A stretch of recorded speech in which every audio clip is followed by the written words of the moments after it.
अस्सलाम वालेकुम। दिन भर की ताज़ा खबरों, तज्जियों और जायज़ों के साथ मैं हूं जन्नत जमशेद और मैं हूं ज़ीशान बशीर। नाज़रीन, मुल्क भर में इंतखाबी सरगर्मियाँ जोर पकड़ गई हैं। Election commission of Pakistan intra party इंतखाबात और इंतखाबी निशान के केसेस के खिलाफ PTI की दरखास्तों पर आज फैसला सुनाएगा और फैसला तय करेगा कि पाकिस्तान तहरीक इंसाफ को बल्ले का इंतखाबी निशान मिलेगा या नहीं। गुज़श्ता रोज़ पेशावर हाई कोर्ट ने इलेक्शन कमीशन ऑफ पाकिस्तान को PTI की दरखास्तों पर मुख्तसर फैसला सुनाते हुए इलेक्शन कमीशन को 22 दिसंबर को यानी कि आज फैसला करने का हुक्म दे रखा है। पेशावर हाई कोर्ट के जज ने रिमार्क्स दिए थे कि फैसला इलेक्शन कमीशन करे। दूसरी तरफ chairman PTI barrister Gauhar Ali Khan ने बल्ले का निशान न मिलने का खदशा जाहिर करते हुए खबरदार किया था कि बल्ले का निशान न मिला तो तहरीक इंसाफ के उम्मीदवार आज़ाद तस्वुर होंगे और यूं हॉर्स राइडिंग का रास्ता खुलेगा। और अब देखना यह है कि इलेक्शन कमीशन कब फैसला सुनाता है और फैसला क्या हो सकता है। क्या पाकिस्तान तहरीक इंसाफ की जो मुश्किलात हैं उनमें मजीद इजाफा होगा या फिर इलेक्शन कमीशन की जानिब से उन्हें रिलीफ दिया जाएगा।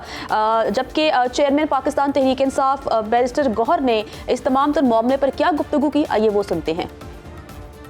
पाकिस्तान तहरीक इंसाफ के इंट्रा पार्टीज इलेक्शन का केस पेंडिंग था। कानून के मुताबिक इलेक्शन कराना हमारी ज़िम्मेदारी थी, हम वो ज़िम्मेदारी निभा चुके हैं। सारे डॉक्यूमेंट्स इलेक्शन कमीशन के सामने फ़ाइल कर चुके हैं और इलेक्शन कमीशन ने जो जवाब भी फ़ाइल किया था इस अदालत में, उस अदालत में कोई खातिर ख्वाह ऑब्जेक्शन नहीं लिया है कि हमारे इलेक्शन के प्रोसेस में कोई कमी हमसे रह गई थी। PTI मुल्क की सबसे बड़ी जमात है। अगर इस मैटर में ताख़ीर हो जाए तो कल नामिनेशन पेपर फाइल करने की आखिरी तारीख़ है। इसलिए बहुत बड़ा खदशा होगा कि हमारे सारे कैंडिडेट वो इंडिपेंडेंट बन जाएंगे। तो चेयरमैन पाकिस्तान तहरीक इंसाफ की गुफ्तगू आपने सुनी। उनका कहना था कि पाकिस्तान तहरीक इंसाफ मुल्क की सबसे बड़ी जमात है और अगर इलेक्शन कमीशन फैसले में ताख़ीर करेगा तो हो सकता है कि पाकिस्तान तहरीक इंसाफ की मुश्किलात में मजीद इजाफा हो और इंतखाबी निशान बल्ला जो कि पाकिस्तान तहरीक इंसाफ का इंतखाबी निशान है उसे भी खतरा हो सकता है। अब देखना यह है कि इलेक्शन कमीशन कब फैसला जारी करती है, क्योंकि कल पेशावर हाई कोर्ट ने फैसला सुनाते हुए कहा था कि इलेक्शन कमीशन जल्द अज जल्द मतलब कि आज जो है वो इस पर फैसला सुना दे। और सुबह से फैसले का इंतज़ार है कि क्या पाकिस्तान तहरीक इंसाफ के इंट्रा पार्टी इलेक्शन को कलअदम करार देती है या नहीं, ये तो फैसले में मालूम होगा। और पाकिस्तान तहरीक इंसाफ के जो चेयरमैन हैं वो भी फैसले का इंतज़ार करेगा। ये तो आने वाला दिन ही बताएगा कि आया फैसला क्या होता है और क्या फैसला सुनाया जाता है इलेक्शन कमीशन की जानिब से। आगे बढ़ते हैं और बात करते हैं कि इलेक्शन कमीशन ऑफ पाकिस्तान ने कागजात नामजदगी जमा कराने की तारीख में 2 रोज़ की तौसीह कर दी है। अब मुल्क भर में कागजात नामजदगी कल और परसों भी जमा कराए जा सकेंगे। मुख्तलिफ सियासी जमातों MQM, JUIF, नून लीग और बलोचिस्तान अवामी पार्टी ने इलेक्शन कमीशन ऑफ पाकिस्तान को कागजात नामजदगी में तौसीह की दरख्वास्त की थी। जी हाँ, अब उम्मीदवार कागजात नामजदगी 24 दिसंबर तक जमा करा सकेंगे। कागजात नामजदगी की जाँच पड़ताल 25 से 30 दिसंबर तक की जाएगी। दूसरी जानिब इलेक्शन कमीशन ऑफ पाकिस्तान ने आइंदा आम इंतखाबात 2024 के लिए तमाम सियासी जमातों को लेवल प्लेइंग फील्ड देने का हुक्म दिया है। इलेक्शन कमीशन के हुक्म के मुताबिक चीफ सेक्रेटरीज, DCs और DPOs तमाम सियासी जमातों को लेवल प्लेइंग फील्ड देने के पाबंद हैं। मुख्तलिफ शहरों में क्या सूरत हाल है जानेंगे अपने नुमाइंदगान से। इस्लामाबाद से हमारे साथ नईम जंजुआ मौजूद हैं, लाहौर से हमें मोहम्मद वकास अपडेट करेंगे, कराची से रबाब अली चांडियो और पेशावर से हमारे साथ काशिफ अजीज़ मौजूद होंगे। सबसे पहले इस्लामाबाद की बात कर लेते हैं। नईम जंजुआ, बताइएगा आज पूरा दिन इस्लामाबाद में क्या गहमा गहमी रही, कागजात नामजदगी हासिल करने जमा करवाने के हवाले से अब तक क्या आदाद व शुमार सामने आए? जी बिल्कुल, आज तो यहाँ पे अच्छी खासी गहमा गहमी रही। मुख्तलिफ जो पार्टीज़ थी उनकी तरफ से बहुत बड़ी तादाद में जो कारकुन हैं वो अपने लीडरों के साथ यहाँ पे आते रहे, क्योंकि आज जो आखिरी दिन था नॉमिनेशन जो पेपर थे वो जमा करवाने का और हासिल करने का, लेकिन इलेक्शन कमीशन ने फिर इसमें 2 दिन की तोसी कर दी। उसी हिसाब से जो है वो लोग यहाँ पे जो उम्मीदवार थे वो अपने कारकुनों के साथ यहाँ पे दिन भर आते रहे। सुबह से ये सिलसिला शुरू हो गया था और बड़ी तादाद में कारकुन जो है वो अपने साथ ढोल भी लेके आए थे और फूलों की पत्तियां भी लेके आए थे, जो अपने उम्मीदवारों पे यहाँ पे आके उन्होंने पहले जो है वो उन पे निछावर की, उसके बाद कागजात जमा करवाने के लिए अंदर गए और उसके बाद दोबारा वापस आए। तो काफ़ी देर यहाँ पे हल्ला गुल्ला जो है वो मुख्तलिफ पार्टियों की तरफ से जारी रहा।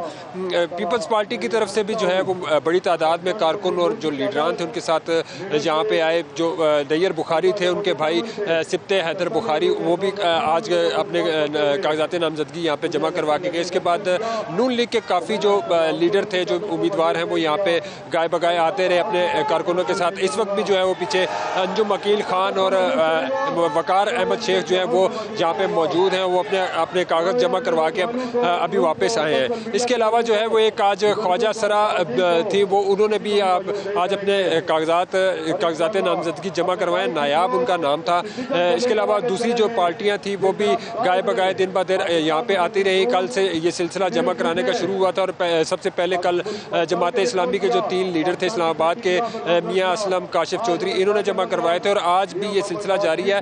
अब चूँकि आज जो है वो तकरीबन 73 के करीब जो उम्मीदवार थे उन्होंने अपने कागजात नामजदगी जो है वो आज जमा करवाए हैं। हल्का NA 46 से अगर बात की जाए तो वो तकरीबन 20 जो उम्मीदवार थे उन्होंने अपने कागजात नामजदगी जमा कराए। हल्का 47 से तकरीबन 23 अफराद ने जमा करवाए और 48 से जो है वो 30 अफराद ने जो आज अपने नॉमिनेशन पेपर जो है वो जमा करवाए। अब ये सिलसिला जो है वो मजीद 2 दिन जो है वो उसके मिल गए और अब कल भी देखा जाएगा कि जो उम्मीदवार हैं वो सुबह से ही अपने कागजात जमा करवाने के लिए यहाँ पे एक दोबारा जो शुगल है इलेक्शन का वो शुरू हो जाएगा। जी ठीक है, नईम जंजुआ हमारे साथ ही रहिएगा। लाहौर का रुख करते हैं, बात कर लेते हैं अपने नुमाइंदे वकास अवान से। वकास, कहिएगा कि लाहौर में क्या सूरत हाल है और आज के दिन किस किस रहनुमा ने कागजात नामजदगी जमा करवाए? जी देखिए, लाहौर में आज सबसे बड़ी खबर ये थी कि chairman Peoples Party Bilawal Bhutto ने लाहौर से इलेक्शन लड़ने का फैसला किया है और उनके जो कागजात नामजदगी थे वो लाहौर के हल्का NA 128 से हासिल कर लिए गए हैं। इसके बाद इस्तेहकाम पार्टी पाकिस्तान के जो रहनुमा हैं उनकी जानिब से अपने कागजात नामजदगी जमा करवा दिए गए हैं। अली अब्दुल अलीम खान ने लाहौर के हल्का NA 119 और सूबाई असम्बली की 2 नशिस्तों पर कागजात नामजदगी जमा करवाए हैं। इसके साथ साथ मखसूस नशिस्तों पर मुस्लिम लीग नून की जो रहनुमा है मरियम औरंगजेब, उन्होंने अपने कागजात नामजदगी कौमी असम्बली की मखसूस नशिस्त पर और सूबाई असम्बली की मखसूस नशिस्त पर जमा करवा दिए हैं। उनके वकला की जानिब से ये कागजात नामजदगी सूबाई इलेक्शन कमीशन के रूबरू जमा करवाए गए हैं। इसके साथ साथ अगर हम ओवरऑल सिचुएशन की बात करें तो लाहौर के कौमी असम्बली के 14 हल्कों में आज तकरीबन 100 से ज़ायद उम्मीदवारों ने अपने कागजात नामजदगी जमा करवाए हैं। इसके साथ साथ अगर सूबाई असम्बली की बात करें तो 30 सूबाई असम्बली की नशिस्तों पर 400 से ज़ायद उम्मीदवार जो हैं अब तक अपने कागजात नामजदगी जमा करवा चुके हैं। आज सुबह खासी तेज़ी थी कागजात नामजदगी जमा करवाने में, लेकिन जैसे ही इलेक्शन कमीशन की जानिब से ये हुक्म हुआ कि 2 रोज़ की तोसीह कर दी गई है, तो उसके बाद ही कागजात नामजदगी जमा करवाने का जो सिलसिला था उसमें सुस्ती देखी गई, जिसके बाद बड़े बड़े जो सियासी रहनुमा थे जिनके कागजात नामजदगी तैयार पड़े थे वो आज फिर जमा नहीं करवाए गए। लेकिन अब तक तमाम सियासी जमातों के रहनुमाओं ने और कायदीन ने जो है अपने अपने कागजात नामजदगी हासिल कर लिए हैं और कल और परसों का दिन बचा है उनके पास अपने अपने कागजात नामजदगी दुरुस्त तरीके पर जमा करवाए जाएँ। अगर PTI की बात करें तो PTI की जानिब से भी मुतअद्दिद उम्मीदवारों ने अपने अपने कागजात नामजदगी लाहौर के मुख्तलिफ हल्कों से जारी कर दी हैं। अगर हम पंजाब की मखसूस नशिस्तों की बात करें तो अब तक पंजाब में कौमी असम्बली की मखसूस नशिस्तों पर 106 उम्मीदवारों ने कागजात नामजदगी जमा करवाए हैं, जबकि सूबाई असम्बली की मखसूस नशिस्तों पर 340 से ज़ायद उम्मीदवारों ने अपने कागजात नामजदगी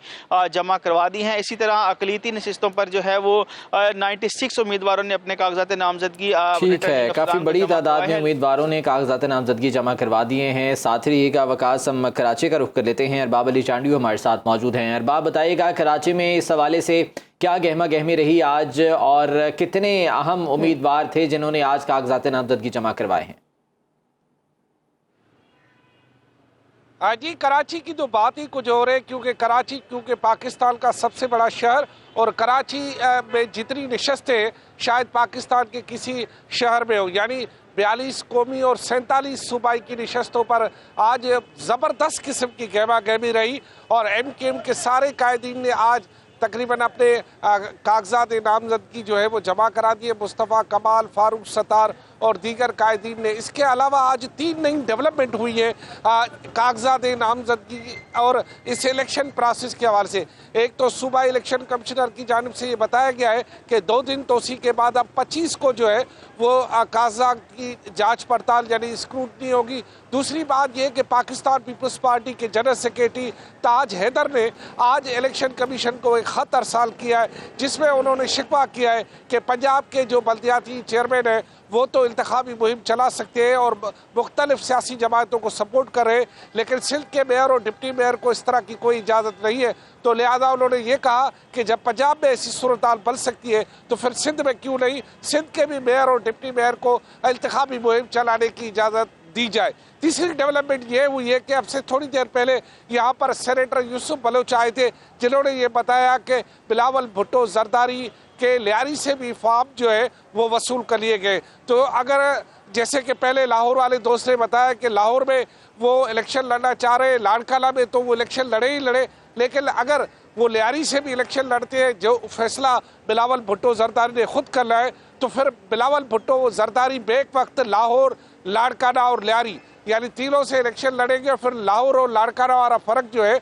वो शायद नहीं रहेगा, क्योंकि अमूमन ये कहा जाता है कि लाहौर और लाड़काना का फ़र्क है, लेकिन बिलावल भुट्टो शायद लाहौर, लाड़काना और अगर लियारी से भी लड़ गए तो तीनों शहरों से लड़ पाएंगे। इसके अलावा जो यहाँ पर मुख्तलिफ सियासी जमातें हैं, उन्होंने आज ज़बरदस्त भंगड़ा डाला हुआ था।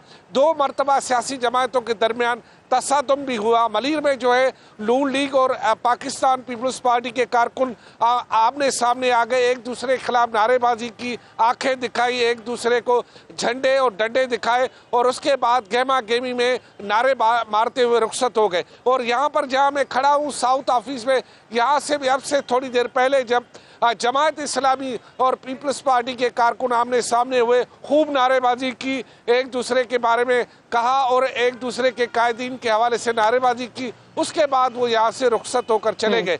तो ये गहमा गहमी यहाँ रह रही है और कराची में इस दफ़ा नए उम्मीदवार भी आ सकते हैं। ठीक है, अरबाब अली चांडियो हमें कराची का अहवाल बता रहे थे कि वहां पर सियासी कारकुनान काफ़ी पुरजोश हैं। पेशावर का रुख करते हैं, बात करते हैं अपने नुमाइंदे काशिफ अजीज से। काशिफ, कहिएगा कि पेशावर में क्या सूरत हाल है, कितनी गहमा गहमी है और अब तक वहां पर किन किन सियासी रहनुमाओं ने कागजात नामजदगी जमा करवा दिए हैं? जी बिल्कुल, मुल्क के दीगर हिस्सों की तरह पेशावर में भी सियासी गहमा गहमी जारी है। आज तीसरा रोज़ था पेशावर के आरोज़ के दफातर और इसके साथ सूबाई इलेक्शन कमीशन में 5 कौमी असम्बली के नशस्तों के लिए और 13 सूबाई असम्बली के नशस्तों के लिए कागजात नामजदगी जमा कराने और वसूल करने का सिलसिला जारी रहा। इसके साथ मैं आपको बताता चलूँ कि पेशावर के सूबाई इलेक्शन कमीशन के दफ्तर में ख़वातीन के मखसूस 10 नशस्तों के लिए 25 उम्मीदवारों ने कागजात नामजदगी जो है वो जमा किए हैं। इसके साथ सूबाई असम्बली के ख़वातीन के 26 मखसूस नशस्तों के लिए 80 उम्मीदवारों ने कागजात नामजदगी जमा कराई है। इसके साथ अगर हम अक़लियतों की बात करें तो अक़लियत के 4 नशस्तों के लिए 30 उम्मीदवारों ने कागजात नामजदगी जमा कराई है। और इसके साथ गहमा गहमी जो है आज पिछले 2 दिनों के मुकाबले में काफ़ी ज़्यादा थी। काफ़ी ज़्यादा लोग जो है वो सूबे के मुख्तलिफ़ हिस्सों से आए हैं, खुसूसन ख़वातीन के मखसूस नशस्तों के लिए और अक़लियतों के मखसूस नशस्तों के लिए, और कागजात जो हैं वो यहाँ पर जमा करवाए हैं। जबकि दफ्तर के ज़राए के मुताबिक 400 के करीब फार्म जो है वो वसूल भी हो चुके हैं सूबाई इलेक्शन कमिश्नर खैबर पख्तूनख्वा के दफ्तर से। ठीक है काशिफ, साथ रहिएगा। इस्लामाबाद का एक बार फिर से रुख कर लेते हैं। नईम जंजुआ, ये बताएगा कि मखसूस नशस्तों पर अब तक कितने उम्मीदवार यहाँ पर कागजात नामजदगी जमा करवा चुके हैं? ख़वातीन की कितनी बड़ी तादाद है जिन्होंने अब तक अपने नॉमिनेशन पेपर्स फाइल किए?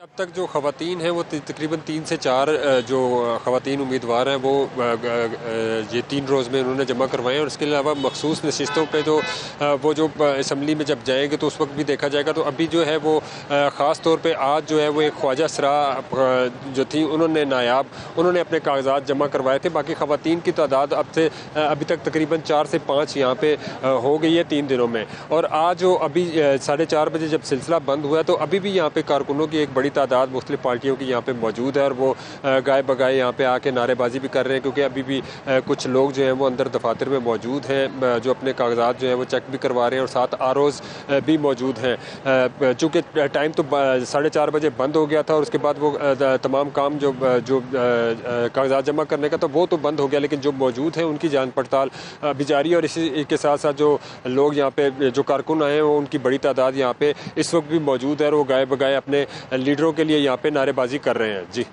ठीक है, लाहौर की बात कर लेते हैं। वकास, ये बताइएगा कि लाहौर में भी जो मखसूस नशिस्तें हैं ख़वातीन की, मरीम औरंगज़ेब ने भी उसी पर नॉमिनेशन पेपर्स अपने फाइल किए हैं। दीगर कितनी ख़वातीन हैं, कितनी मखसूस नशिस्तें हैं जिन पर अब तक जो है वो उम्मीदवार सामने आ चुके हैं? जी देखिए, लाहौर में पंजाब में जो कौमी असम्बली की मखसूस नशिस्तें हैं वो 32 हैं। इन 32 नशिस्तों पर अब तक 106 ख़वातीन जो मुख्तलिफ सियासी जमातों की रहनुमा हैं उन्होंने अपने कागजात नामजदगी जमा करवाए हैं, जिसमें मुस्लिम लीग नून की ख़वातीन की तादाद काफ़ी ज़्यादा है। मरीम औरंगज़ेब, तहमीना दौलताना, सानिया आशिक, ये तमाम ख़वातीन जो हैं वो अपने कागजात नामजदगी जमा करवा चुकी हैं। इसी तरह अगर हम पंजाब असम्बली की बात करें तो पंजाब असम्बली की मखसूस नशिस्तों पर भी 300 से ज़ायद जो ख़वातीन हैं वो अपने कागजात नामजदगी जमा करवा चुके हैं। लेकिन इस हवाले से जो रिटर्निंग अफसर और सूबाई इलेक्शन कमिश्नर हैं उन्होंने ये वाजिया हदायत जारी की हैं कि सिर्फ उन्हीं ख़वातीन के नॉमिनेशन पेपर की स्क्रूटनी की जाएगी जिनका नाम जो है उनकी सियासी जमातें जो हैं उनकी तरजीही लिस्ट जो सियासी जमातों ने जारी करनी है ख़वातीन की, अगर उस लिस्ट में उनका नाम मौजूद होगा तो ही उनके कागजात नामजदगी की स्क्रूटनी की जाएगी, अदरवाइज़ उनके कागजात नामजदगी की स्क्रूटनी नहीं होगी। तो अब जो अगला मरहला स्क्रूटनी का होगा इन ख़वातीन की जानिब से, क्योंकि अभी 2 रोज़ बाकी हैं, मज़ीद भी नॉमिनेशन पेपर आएंगे तो 25 तारीख से स्क्रूटनी का आगाज़ होगा। लेकिन उसके लिए जो हदायत हैं वो यही हैं कि पहले उम्मीदवार का नाम पार्टी की तरजीही लिस्ट में होना ज़रूरी है, उसके बाद फिर जो है उसके कागजात नामजदगी की स्क्रूटनी की जाएगी। ठीक है, वकास साथ रखिएगा। यही सवाल अरबाब अली चांडियों में आपसे पूछूंगी कि कराची में मखसूस नशिस्तों पर किस किस ने अभी तक कागजात नामजदगी जमा करवा दिए हैं? जी, कराची में तो बड़ी तादाद में ख़वातीन ने आज मखसूस नशस्तों पे भी, जनरल नशस्तों पे भी कागजात नामजदगी जमा कराई। जो मखसूस नशस्तों पर कागजात नामजदगी जमा कराई गई उनमें जो ज़्यादा नामवर शख्सियात हैं जो कि मौजूदा असम्बली में भी रही है और सेनेटर भी रहे हैं, इसके अलावा जो है सूबाई असम्बली में जो मुख्तलिफ सूबाई वज़रा ख़वातीन रही हैं उन्होंने भी अपने कागजात नामजदगी जमा कराए, जिनमें शर्मिला फारूकी है, सादिया जावेद है, नाज बलोच है, शगुफ्ता जुमानी है और इसके साथ जो है मुख्तलिफ सियासी जमात। अच्छा अरबाब, मुख्तसरन ये बताइएगा कि आसिफा भुट्टो के बारे में कहा जा रहा था कि वो अमली सियासत में आ सकती हैं, मुमकिन तौर पर इलेक्शन लड़वाया जा सकता है, इस बारे में क्या इत्तलात हैं?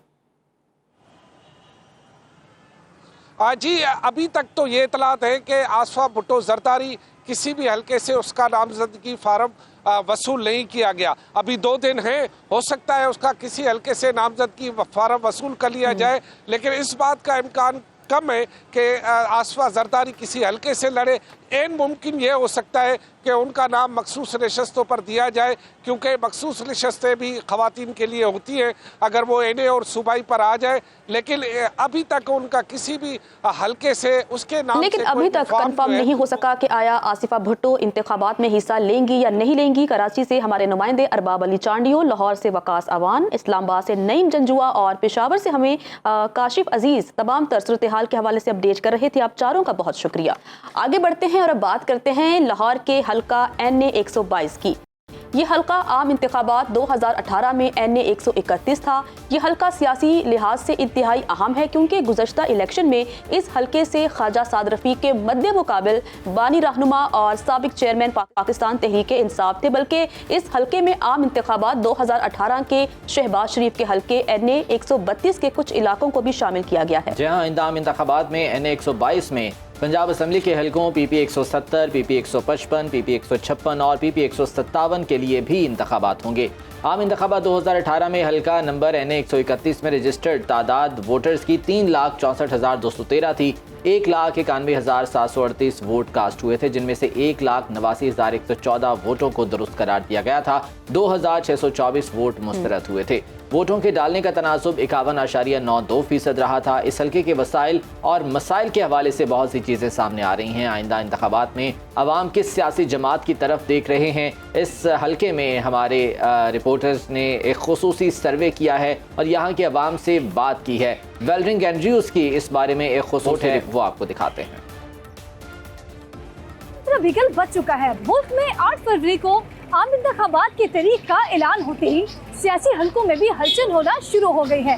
इन इलेक्शंस के बाद पाकिस्तान की 16वीं नेशनल असेंबली बनेगी। इस वक्त मैं हल्का NA 122 में मौजूद हूँ, जो कि 2018 में हल्का NA 131 था। इस हल्के में मैं आज मौजूद हूँ और इस हल्के की आवाम से जानते हैं और उनसे पूछते हैं कि इस हल्के के क्या मसाइल है और अगला वजीर आज़म वो किसको देखना चाहते हैं। आइए आपको दिखाते भी हैं और आपको सुनवाते भी हैं। आपको अपने हल्का 122 में स्ट्रॉन्ग कैंडिडेट कौन लग रहा है और इस बार आप किसको वोट दें? स्ट्रॉन्ग तो ये सारे होते हैं। हम हर दफ़ा टीवी पे भी ये सुनते हैं जी हम ये काम बड़े अच्छे तरीके से करेंगे, ये करेंगे। हमारे मोहल्ले के स्ट्रॉन्ग होते हैं ये कुछ लोग, फिर हमें ये जो दिफा होता है आवाम को देना, ये देना बिल्कुल भी नहीं करते। ये कोई फैसला नहीं इनका सही होता। बाद में मशहूर इनका चेंज होता है जी हमें वहाँ से पैसे नहीं मिल रहे, हमें फ़ंड नहीं मिल रहा। 4 दिन हो गए ये ट्यूबवेल की प्रॉब्लम है। अगर यहाँ का कोई नाज़म या कौंसलर या कोई MP अच्छा होता, पानी इतनी अच्छी ज़रूरत है एक इंसान की, अब तक वो हल नहीं हुई। अच्छा, 2018 में जिनको आपने वोट डाला था, 2024 में भी आप उन्हीं को वोट डालेंगे? बिल्कुल नहीं डालेंगे। सबसे बेहतर हमारे जो पार्टी लग रही है वो PTI लग रही है, क्योंकि इन्होंने कुछ अच्छा काम करना था, हमने वो देखा है। इस बार किसको वोट दे रहे हैं? हम PTI को सपोर्ट करेंगे। जी बताएं कि आपने पहले किसको वोट दिया था? पहले नवाज शरीफ को देते रहे हैं, उसके बाद फर्स्ट टाइम खान को दिया था, अब हमने देना ही नहीं। क्यों वोट नहीं ना देना? कोई पता नहीं, सिलेक्टेड बंदे पहले ही सिलेक्ट हो चुके होते तो वोट देने का क्या फ़ायदा। मैं तो नून लीग को ही वोट दूंगा, क्योंकि मैं तो शुरू से नून लीग का हूँ। जो मर्जी हो जाए, जैसे मर्जी हो जाए, जो भी है, जितने भी बिजनेसमैन हैं, ज़ाहिरी बात है जब ये आते हैं तो बिज़नेस हमारा बिल्कुल ठीक हो जाता है, इसलिए मैं नून लीग को ही वोट दूँगा। ख्वाजा सलमान फ़ीक साहब हैं हमारे MPA, उन्होंने हमारे इलाके में सीवरेज का इशू था उसको भी ठीक करवाया, गैस का इशू था उसको भी ठीक करवाया, स्ट्रीट लाइट्स का था उसको भी उन्होंने ठीक करवाया। हम मुतमिन है कि वो हमारे MP हैं, हमारे लिए बहुत अच्छे हैं। किसको वोट दिया आपने last time? Last time PTI को। अच्छा, PTI आपके यहाँ पे काम करवाया उन्होंने? जी अल्हम्दुलिल्लाह, ये फर्स्ट उन्होंने डलवाया। इंशाल्लाह PTI खड़े होंगे तो इंशाल्लाह PTI को कामयाब करेंगे। और दूसरा दिन पानी गंदा आता है, सफाई नहीं होती, कभी किसी ने काम करवाया ही नहीं इधर। हमने तो अपनी ज़िंदगी में नहीं देखा कभी किसी ने काम करवाया हो, ना PTI को ना नून लीग को। TLP को हम देते हैं, उसको ही देंगे इंशाल्लाह। पहले देते रहे नून लीग को वोट, उसके बाद हम TLP को देते हैं वोट। जी अगला वजीर आज़म किसको देख रहे हैं आप? जी अगला वजीर आज़म हम तो जहांगीर तरीन को देख रहे हैं लगे इंशाल्लाह। अच्छा, पहले आपने किसको वोट दिया था? हमने पहले PTI को दिया था। अच्छा, PTI ने आपके हल्के में काम करवाया? मैडम कोई काम नहीं करवाया, करप्शन ज़्यादा बढ़ी है। हमारा ये जो कंटेम्पट बोर्ड का एरिया है नहायत करप्ट। ये आप इधर पैसों का विज़िट करें ज़रा, ये फिल्टर प्लांट लगा हुआ है, फिल्टर प्लांट बंद करके उन्होंने अपने पैसों का सामान रखा हुआ है। हमारे इलाके में तो ज़्यादा अगर आपसे बोलें तो अलीम खान बहुत काम कर रहे हैं। आपकी पसंदीदा पार्टी कौन सी है? आप किसको वोट दे रहे हैं? मेरी पसंदीदा पार्टी सर नून लीग है, उसके अलावा नून लीग और पीपल्स पार्टी। और वोट किसका? लेकिन हमारे जो हल्के में ना सिर्फ हमेशा नून लीग ही जीतती है, तो और वो काम भी करवाते हैं। और वोट किसका? आप नून लीग का। इस बार अगला वजीर आज़म किसको देख रहे हैं? इसको इस मरतबा हम अगला वज़ीर आज़म जो देख रहे हैं वो है होंगे बिलावल जरदारी। वोट आप नून लीग को दे रहे हैं? मुझे और पता नहीं, मैं इसलिए देख रहा हूँ क्योंकि एक सियासत भी जो चल रही है ना इनके अंडर में, क्योंकि अब हमजा शहबाज का या मरीम नवाज का चांस है, वो वज़ीर आला ही बन सकते हैं। हल्का NA 122 की आवाम ने मिला जुला रद्द-ए-अमल दिया। वो आज भी अपनी पसंदीदा सियासी जमात को वोट देने के लिए भी तैयार हैं, लेकिन उनका ये कहना है कि इस हल्के में बहुत से मसले मसाइल हैं जिनको हल करने की लिए भी ज़रूरत है। ताहम देखना ये है कि कौन इनकी उम्मीदों पर खरा उतरता है।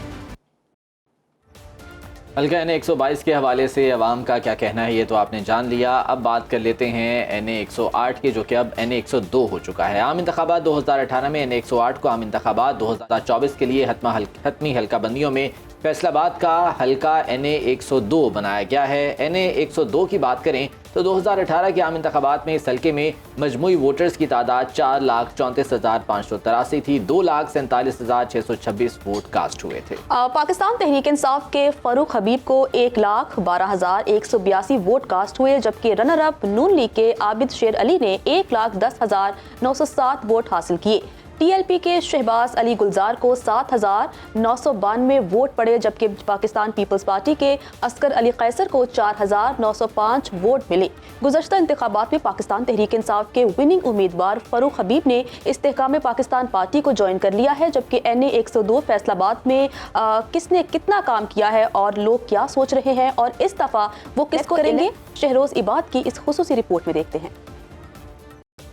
मैं इस वक्त NA 102 में मौजूद हूँ। 2018 के इलेक्शन में इस हलके का नंबर NA 108 था और यहाँ से पाकिस्तान तहरीक इंसाफ के फरूख हबीब कामयाब हुए थे।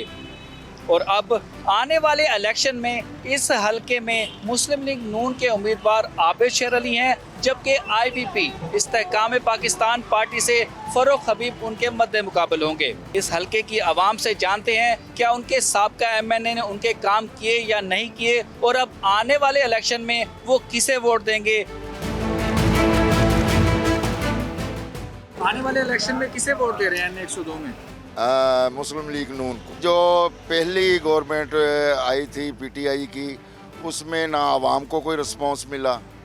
जो उन्होंने अपने नकूश छोड़कर गए हैं, वो नकूश जो गरीब आदमी के लिए आज भी बबाए जान बन चुके हैं। इसलिए अल्लाह के हुक्म के साथ हम मुस्लिम लीग नून को सपोर्ट भी करेंगे, वोट भी डालेंगे। इंशाल्लाह साहब जिसको मर्जी टिकट दे दें, बेशक कोई एडवोकेट है, कोई सिविलियन बिजनेसमैन है या कोई प्राइवेट आदमी है, हम इंशाल्लाह उसका साथ देंगे जी। अभी भी इलेक्शन लड़ रहे हैं और इस्तेहकाम पाकिस्तान पार्टी से आ रहे हैं। वो करप्ट आदमी है, उसको आवाम ने रिजेक्ट कर दिया है। वैसे भी हमें पता चला है कि उसने 7 पेट्रोल पंप बनाए हैं करप्शन से, लेकिन जो करप्ट आदमी है, अगर साहब का कोई सखा भांजा या कोई बेटा भी करप्ट हो तो उसको भी वो फारग कर देंगे। वोट हम पाकिस्तान पीपल्स पार्टी को देंगे। नहीं, जो भी पार्टी जिसको सिलेक्ट करेगी, जिसको टिकट देगी, हम उसके पाबंद हैं। हम उसको वोट भी देंगे, सपोर्ट भी करेंगे। वोट भाई जब नवाज शरीफ का ही है। पिछले टेन्योर में तो काम ही कोई नहीं भाई हुआ। जो सड़क पहले बनी थी वो बनी रह गई है, उसको रीबिल्ड भी नहीं किया गया, बनाया भी नहीं गया, कोई काम नहीं, कोई बात नहीं।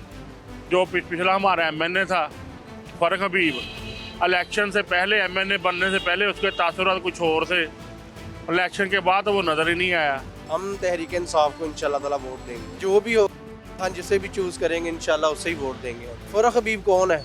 हम तो सिर्फ PTI को जानते हैं, फरूख हबीब को तो नहीं जानते ना। उसने कोई काम नहीं किया फरूख हबीब ने। जी हम अच्छे रहनुमा हमारे जो है काबिल दीद, उन्हें वोट देंगे। तरक्याती काम तो इतने खास कोई भी नहीं हुए, ठीक है। वैसे के वैसे माहौल, ये सड़कें, ये गलियाँ वगैरह देख लें, वैसे ही रोड टूटे पड़े हैं सबके।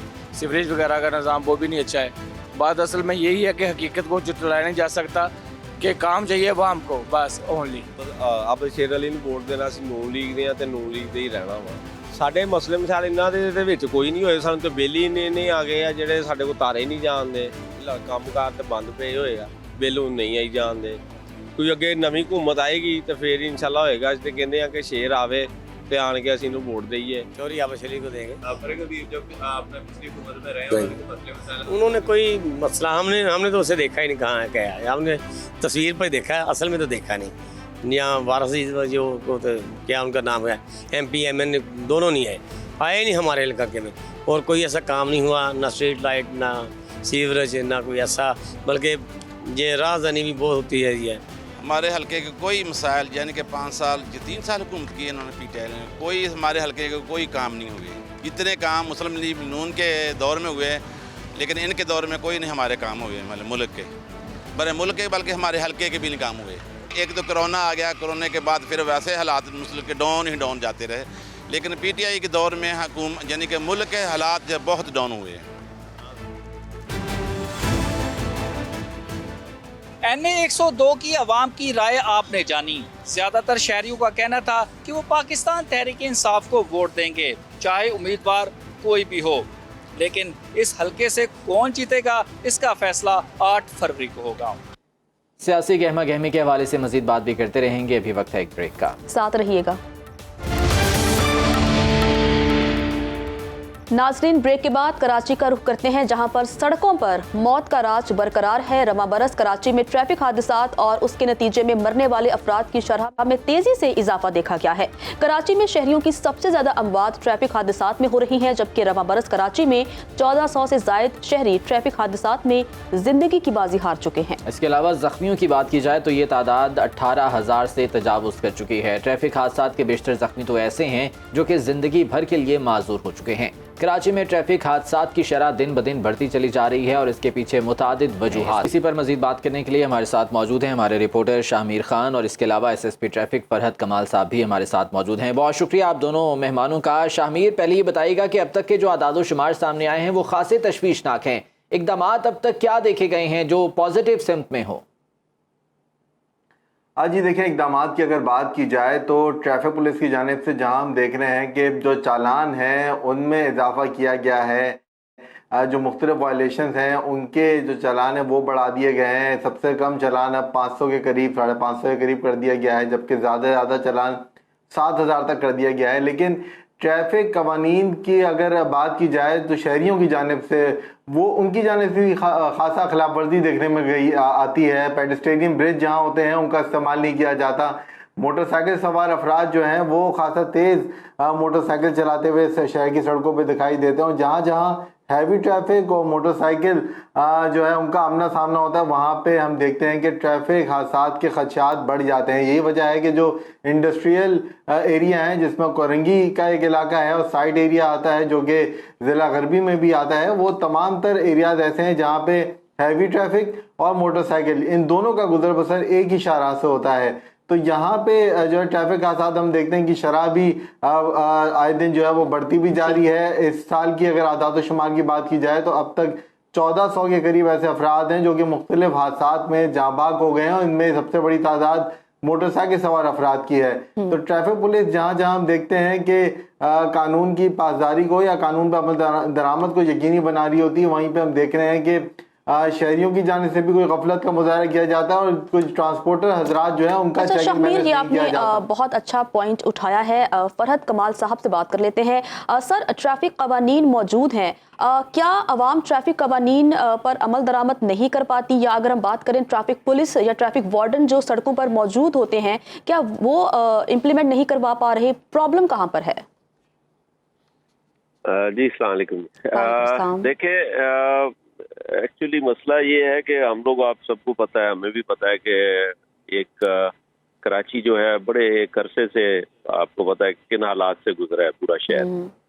तो अभी वो हालात नहीं है और जैसे कि शामिर साहब ने कहा है कि अभी हमने बहुत सी चीज़ें चेंज की हैं, लेकिन इसके अंदर होता ये है कि लोगों के दिमाग में हमारे यहाँ एक वो साइकी बनी हुई है कि जी वो बट ठीक है, ये अभी अपनी किसी वजह से कर रहे हैं और इसमें कोई कंटिन्यूटी नहीं है। ये एक कंटिन्यूस प्रोसेस है जिसके अंदर आपने डेली बेसिस पर एक काम करना है, तो लोगों को जाके उसके ऊपर एक इम्प्लीमेंटेशन उसकी तब जाके होती है, वो दिमाग से उनके निकालना है। हमने अभी कंटिन्यूस कैंपेन चलाई हुई है, हेलमेट की भी और ट्रैफिक लाइट सिग्नल की भी, उसकी भी।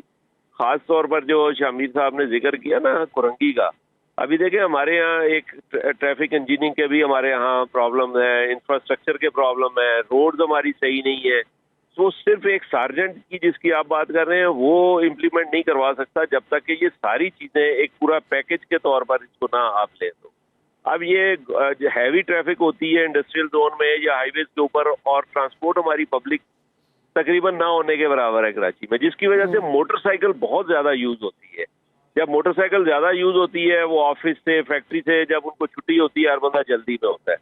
हैवी ट्रैफिक का ये मसला है कि वो जो आप डंपर को देखें तो वो कितना ऊपर बैठा हुआ होता है, बाज़ औक़ात उसको आगे वो जो मोटरसाइकिल वाला कट मार के आ जाता है वो नज़र भी नहीं आता है। ये अब इतनी ज़्यादा वो कंटिन्यूस वो मतलब ट्रैफिक जब लोड चल रहा होता है तो सार्जेंट हर वक्त हर बंदे को नहीं पकड़ सकता है, वो ये कि हर वायलेशन वाले को पकड़े, ये मुमकिन नहीं होता है। तो वो कैंपेन अपनी साथ चलती रहती है, लेकिन लोग अपने साथ साथ में जो है जल्दी के चक्कर में वो इनकी बेसिकली जो चीज है पब्लिक की एजुकेशन और थोड़ा सा पर सब कैंपेन्स तो ठीक है चल रही हैं, लेकिन इस वक्त जो बेसिक इशू आ रहा है कि आपने बात की पब्लिक ट्रांसपोर्ट की, इस वक्त जो अवेलेबल है वो भी इंतहाई बोसीदा हालत में है। उसके बाद मोटरसाइकिल इतनी ज़्यादा हो चुकी हैं शहर कायद में कि अब उन्हें शायद कंट्रोल करना भी उस तरह से मुमकिन नहीं रहा। सेफ सिटी के हवाले से भी बातें की जा रही थी कि यहाँ पर कैमरास लगाए जाएंगे, सेफ सिटी अथॉरिटी का बाकायदा जो है वो क़याम होगा। वो मामला भी अभी तक जो है वो तकमील को नहीं पहुँचा है। तो अब इसका हल क्या निकाल रहे हैं, इसको कैसे जो है वो सूरत हाल को बेहतरी की जानिब लेकर जाएंगे? देखिए जी, हल तो सिटी गवर्नमेंट जो है वो भी अभी काम कर रही है। आपके सामने ये ग्रीन लाइन और ये जो प्रोजेक्ट चल रहे हैं, अभी शहर पूरा तकरीबन जो है वो खुदा हुआ है।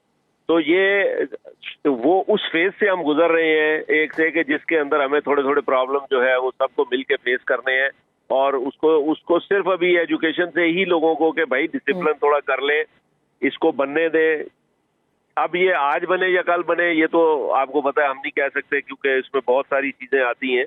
लेकिन ये है कि जब ये हमारा इंफ्रास्ट्रक्चर थोड़ा बेहतर हो जाएगा, पब्लिक ट्रांसपोर्ट अवेलेबल हो जाएगी, उससे खुद मोटरसाइकिल कम हो जाएगा।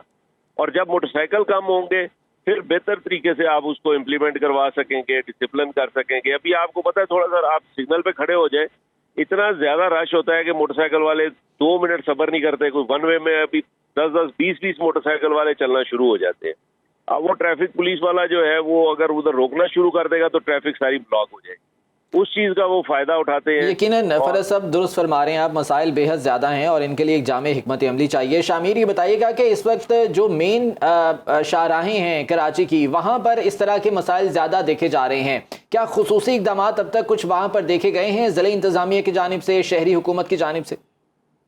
हाँ जी, देखें, ज़िले इंतज़ामिया के इक़दाम की बात की जाए तो एक बड़े अफसोस के साथ कहना पड़ता है कि कराची के जो बेशतर ट्रैफिक सिग्नल्स हैं जो कि ज़िले इंतज़ामिया के अंडर आते हैं, वही हम देख रहे हैं गुज़िश्ता कई अरसे से बंद हैं, जो कि एक बड़ा सबब बन रहे हैं कराची में ट्रैफिक की रवानी मुतासर करने का, ट्रैफिक जाम का और साथ साथ हादसात का भी।